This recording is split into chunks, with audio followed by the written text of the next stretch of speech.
আজ আমরা Alice in borderline season 1 web series এর পার্ট 4 নিয়ে কথা বলবো। এপিসোড 4 এর শুরুতে দেখা যায় এই যুবা একটি খরগোশ শিকার করে তার বাড়ির দিকে যাচ্ছিল। তখনই সে দেখতে পায় আরিস রাস্তার মাঝখানে পড়ে আছে। এই যুবা তার এই অবস্থা দেখে জিজ্ঞেস করে, তুমি কি বাঁচতে চাও না? উত্তরে সে জবাব দেয় না, মূলত বন্ধুদের মৃত্যুর শোকে সে বাঁচার ইচ্ছেটুকু হারিয়ে ফেলেছে। তার কোনো রেসপন্স না দেখে সে ওখান থেকে বাড়ি চলে যায়। পরদিন এই যুবা লাইব্রেরি থেকে বই নিয়ে বাড়ি ফিরছিল, তখন সে দেখতে পায় আরিস এখনও সেই জায়গায় পড়ে আছে। এই যুবা এ অবস্থা দেখে তার অতীতের কথা মনে পড়ে যায়, যেখানে সে তার বাবার সাথে পাহাড়ে ক্লাইম্বিং করত। তার শুধু একটাই প্রার্থনা ছিল, যাতে সারা জীবন তার বাবার সাথে এইভাবে কাটিয়ে দিতে পারে। কিন্তু একবার তার বাবার নামে সমাজে কিছু গুজব ছড়িয়ে পড়ে। এর জন্য তার বাবা খুবই সমালোচনার শিকার হন, আর এসব সমালোচনা থেকে মুক্তি পাওয়ার জন্য পাহাড় ক্লাইম্বিং এর কথা বলে তিনি বাড়ি থেকে বের হয়ে যায়, কিন্তু আর কখনোই ফিরে আসেননি। আর সবাই ধরেই নেন যে তিনি আত্মহত্যা করেছেন। তখনই এই যুবা এ অবস্থাও ঠিক আরিসের মতোই হয়েছিল। যাই হোক, এই যুবা আরিসকে তার বাড়িতে নিয়ে আসে এবং তার নিজের সাথে ঘটে যাওয়া সব ঘটনা খুলে বলে। পরদিন সকালেই এই যুবা মর্নিং ওয়াকে যায়, কিন্তু ফিরে এসে দেখে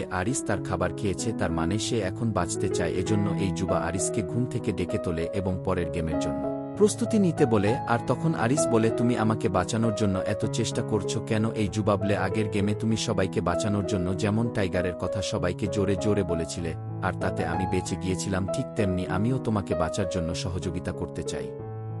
তখন শেষমেশ গেম খেলার জন্য রাজি হয়ে যায়। রাতে এই শহরের বিভিন্ন স্থানে লাইট জ্বলে ওঠে, মানে এই সমস্ত এলাকা এখন গেম শুরু হয়ে যাবে। তখন এক গেম স্পটে চলে আসে, সেখানে তারা একটি বাস দেখতে পায়। আর বাসে উঠে তারা দেখতে পায় সেখানে অলরেডি 3 জন লোক বসে আছে, যাদের মধ্যে একজনের পা খুবই আহত ছিল। যাই হোক, এরপরে তাদের গেম শুরু হয়ে যায়। তারা মোবাইলের মাধ্যমে জানতে পারে আজকের গেমের নাম ডিস্ট্যান্স, আর তাদের 2 ঘন্টার মধ্যে গোলে পৌঁছতে হবে। কিন্তু সেই লক্ষ্যের ব্যাপারে তারা কিছুই বুঝে উঠতে পারছিল না। আর তাদের মোবাইলে জান্স 0 দেখাচ্ছিল, তার মানে সম্ভবত এখান থেকে নির্দিষ্ট দূরত্বে গিয়ে এই গেম কমপ্লিট করতে হবে। তখন সেখানে থাকা এক লোক বাস স্টার্ট দেওয়ার চেষ্টা করে, কিন্তু তেল না থাকার জন্য তা স্টার্ট নিচ্ছিল না। তাই সবাই সেখান থেকে দৌড়াতে শুরু করে, কিন্তু পায়ে আঘাত লাগার কারণে ওই লোকটি তখন বাসে বসেছিল। এরপর তারা দেখতে পায় তারা যতই সামনের দিকে এগুচ্ছে তাদের ডিস্ট্যান্স বাড়ছে। তো সামনে তারা কিছু পানির বোতল দেখতে পায়, আর সেখানকার একটি বোতল নিয়ে সেই পানি খেতে চাইলে এই যুবা তাকে আটকে দেয় আর বলে এটা ট্রিপ হতে পারে। তখনই এই যুবা তার কাছে থাকা পানির বোতল আরিসকে দেয়, কিছু পানি খেয়ে বাকিদের তা দিয়ে দেয়। এরপর তারা আবার দৌড়তে থাকে, আর দৌড়তে দৌড়তে তারা এক অন্ধকার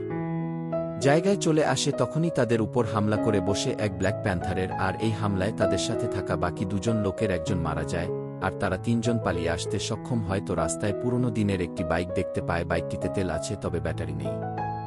তাই আরিস চিন্তা করে বাইকটি স্টার্ট না হলেও অন্তত বাইকের তেলগুলো দিয়ে সেই বাসটি স্টার্ট করবে, কারণ সেটাতে একজন লোক অসুস্থ হয়ে বসে আছে। এই বলে সে বাসের দিকে রওনা দেয়, আর এই যুবা ওই লোকটি সামনের দিকে এগোতে থাকে। যাই হোক, আরিস ব্ল্যাক প্যান্থারের চোখ ফাঁকি দিয়ে বাসের সামনে চলে আসে। অন্যদিকে এই যুবা এবং লোকটিও অপর দিকে রাস্তার শেষ সীমানায় চলে আসে, আর ভাবেই হয়তো এটি তাদের গোল। তখন আর গেম শেষ হতে মাত্র 5 মিনিট বাকি। এই যুবা এবং ওই লোকটি তখন বসে বসে আরিস এর জন্য অপেক্ষা করছিল। তখনই তারা দেখতে পায় তাদের পেছনে বুলেট গতির মতো পানি ছুটছে। তাই তারা বাঁচার জন্য এবার সামনের দিকে দৌড়তে থাকে। তখন হঠাৎ কে পাশের লোকটি পড়ে যায় আর পানির সাথে ভেসে যায়। তখনই আরিস বাসটি নিয়ে আসে এবং এই যুবাকে বাঁচিয়ে ফেলে, কিন্তু পানির স্রোতে বাসটি তখন উল্টে যায়। কিছুক্ষণ পর তারা সবাই যখন বাস থেকে বেরিয়ে আসে তখনই দেখতে পায় বাসের উপরে গোল লেখা ছিল। তখন তারা বুঝতে পারে শুরুতেই মোবাইলের মধ্যে 0 ডিস্টেন্স দেখাচ্ছিল, তার মানে তারা তখন গোলের মধ্যে ছিল।